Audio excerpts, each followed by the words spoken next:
नमस्कार दोस्तों, मैं हूँ रजनी सशक्त एम्पावरिंग लाइव्स की तरफ से। आज हिंदी चैनल पर ये वीडियो मैं डाल रही हूँ बहुत ही एक्साइटमेंट के साथ, उत्सुकता के साथ। आज हमारी हिंदी की वॉल्यूम 4 हम रिलीज कर रहे हैं।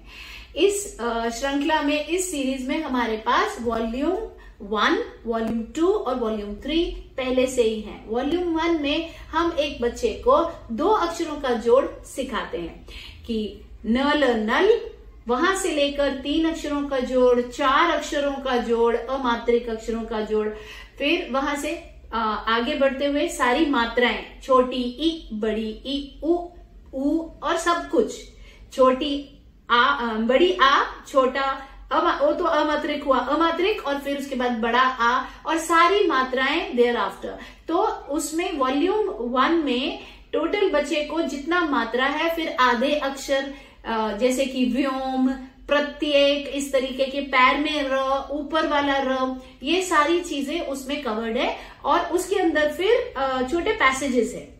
पहले तो सिंगल सेंटेंस रीडिंग है, उससे कॉम्प्रिहेंशन बिल्डिंग है, और फिर पैसेजेस हैं। ये तो हुई आपकी वॉल्यूम 1। मैं थोड़ा सा इसलिए ब्रीफ दे रही हूँ कि आपको आइडिया लग जाए कि किस तरीके से ये कंटिन्यूएशन में जा रहा है। वॉल्यूम 2 में छोटी छोटी कहानियां हैं, बहुत ही सिंपल। टिंकू बाजार गया, टिंकू ने पौधे में पानी दिया, कोई बहुत बड़ी नहीं, बहुत सिंपल छोटी छोटी कहानियां पिक्चर्स के साथ में। वॉल्यूम 3 में कहानी का साइज थोड़ा बड़ा हो जाता है और उसमें फिर क्वेश्चन आंसर्स हैं, फॉन्ट बड़ा है, रेड कलर का है, पिक्चर्स हैं। तो उसमें जैसे लालची कुत्ता, फिर उसमें दुकानदार, टोपी वाला और बंदर, ऐसी ऐसी कहानियां उसमें आ जाएंगी। और उसमें फिर साथ ही में क्वेश्चन आंसर्स आ जाएंगे। ये आपका वॉल्यूम 3 में। और वॉल्यूम 4 में अब लेवल ऑफ एब्स्ट्रैक्शन, यानी कि जिसमें बच्चे को इमेजिन करना पड़े, वो बढ़ जाता है और काफी बढ़ जाता है। तो इसमें आप कहानियां देखिए, ईमानदार लकड़हारा, तो यहाँ पे इमोशन बेस आ गया। मेहनती मोची, होशियार अहमद। अब यहाँ पर इमोशंस आ गए बीच में, ईमानदारी क्या होती है। और पिक्चर्स, अभी भी हमने एक एक सीन की अलग अलग पिक्चर्स लगाई हैं, लेकिन फॉन्ट जो है यहाँ पे वो ब्लैक हो गया है रेड से। अब यह क्या है, हम धीरे धीरे इसको मर्ज कर रहे हैं ताकि बच्चा धीरे धीरे करते करते अपनी क्लास के लेवल का सिलेबस को हैंडल कर सके, और धीरे धीरे उन्हें इन किताबों की और पिक्चर्स की जरूरत ना पड़े, और ऐसे मेंटल इमेज बन जाए कि बच्चे को समझ में आ जाए और वो स्कूल की किताब को पढ़ सके। तो यदि आप कोई ऐसे हैं जिसका बच्चा हिंदी में स्ट्रगल कर रहा है, तो इसीलिए मैंने आपको चारों लेवल बता दिए। आप चाहें तो हमारी वेबसाइट www.rajnisingh.org से 4 बुक्स का सेट भी ले सकते हैं, हिंदी का कॉम्बो सेट, वॉल्यूम 1, 2, 3 और 4, या तो फिर जो भी आपके बच्चे का अभी करंट लेवल है वो लेवल की बुक आप ले सकते हैं। अगर चारों बुक्स लेते हैं तो उस पर आपको अट्रैक्टिव डील भी मिलेगी। और इस किताब में जैसे हमने कि ये एक ईमानदार लकड़हारा था और किस तरीके से वो अमीर बना, और पीछे एक एक पेज के पीछे अभी भी स्टोरी है। जो वॉल्यूम 5 आएगी हमारी, उसमें एक एक पेज के पीछे अभी भी क्वेश्चंस है। वॉल्यूम 5 आएगी, उसमें एक एक पेज के पीछे क्वेश्चन नहीं होंगे, उसमें पूरी कहानी के पीछे। हम क्या कर रहे हैं, एक्टिव वर्किंग मेमोरी को बढ़ा रहे हैं, यानी कि बच्चे की याद रखने की क्षमता को धीरे धीरे बढ़ा रहे हैं। और फिर हमने दे दिया, इस पूरी कहानी को अपने शब्दों में लिखो। तो धीरे धीरे हम बच्चे को उस लेवल पर ले जा रहे हैं जिस लेवल पर उसकी क्लास के बाकी बच्चे हैं। आइडियली स्पीकिंग, ये किताब वॉल्यूम 4 एक ग्रेड 3, ग्रेड 4 का बच्चा आराम से कर लेगा, रेगुलर बच्चा।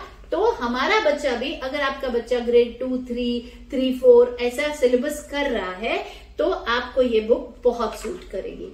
इससे आप बच्चे को एब्स्ट्रैक्ट चीजें भी समझा सकेंगे। एब्स्ट्रैक्ट मतलब जो कि बिल्कुल ठोस नहीं है, जो कि जैसे भावनाएं, ये ठोस नहीं है, इसको एब्स्ट्रैक्ट बोलेंगे। हिंदी में एब्स्ट्रैक्ट को क्या बोलेंगे, भावनात्मक, anything which is not solid, जो कि ठोस नहीं है, जो कि आप पकड़ नहीं सकते, छू नहीं सकते, वो एब्स्ट्रैक्ट हुआ। तो ऐसी चीजों को समझाने के लिए, जैसे भावनाएं हो गई, क्रोध हो गया, एंगर हो गया आपका, और ग्रीड हो गया, लालच हो गया, वो सब का, तो ये उसके ऊपर बेस्ड कहानियां हैं इस बुक के अंदर। और it is a great source of practice. अपने बच्चे को इस तरीके की बुक्स आप दें तो उसकी हिंदी रीडिंग, राइटिंग, कॉम्प्रिहेंशन पहले से भी बेहतर होती चली जाएगी। एंड ऑलवेज रिमेम्बर, ऑटिस्टिक बच्चे कर सकते हैं, हमें उन्हें सिखाने के तरीके को बदलना होगा। और यही रजनी की कोशिश है, यही सशक्त एम्पावरिंग लाइव्स की पुरजोर कोशिश है कि हम बच्चों को उस हिसाब से मटेरियल दे सकें जिस हिसाब से वो सीख सकते हैं। और on that note, please go ahead और हमारी वेबसाइट www.rajnisingh.org पे जाएं। ये बुक वहां अवेलेबल है, वहां से आप ऑर्डर कर सकते हैं। ये बुक Amazon पे भी अवेलेबल है, वहां से भी आप ऑर्डर कर सकते हैं। और नहीं तो 7021777777 पर आप मैसेज छोड़ दीजिए और हमें बताइए आपकी क्या रिक्वायरमेंट है। हमारे ऑफिस से कोई आपसे कांटेक्ट करेंगे और आपको ये बुक वो प्रोवाइड करेंगे। So on that note, may each kid win. Go ahead and grab your copy. आप अपनी अपनी कॉपी इस बुक की ऑर्डर प्लेस कीजिए और बच्चे को आगे से आगे उसकी लर्निंग में लेके जाइए।